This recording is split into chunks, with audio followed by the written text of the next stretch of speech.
Knowing how to record video with a webcam is a useful skill. It helps you create content for an online course, capture a remote conference, and other types of video. In this tutorial, we will guide you through the process of webcam recording using Clipify, an automatic video editor. Let's get started. Launch the software and pick Capture From Webcam from the Popular Features section. Click the Connect Camera button in the window that appears. If you have more than one camera, select the one you need from the drop-down menu. Next, navigate to Audio Device and either pick your microphone or a mute mode. Then specify the video's dimensions and press the Connect button.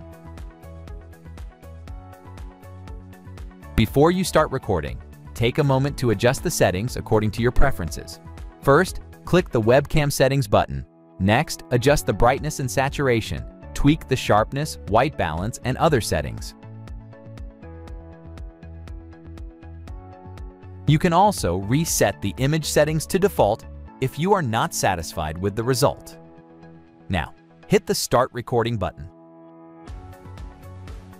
When you're ready to finish, click Stop Recording. Next, preview the clip you've just captured. To save the webcam footage on your PC and start editing it, hit the Add to Project button. If you're satisfied with the result and don't need to make any changes, then click Save Video. In case you want to reshoot the video, hit New Capture. Now, you know how to record with a webcam in a few simple steps. Download Clipify and start creating video content with ease.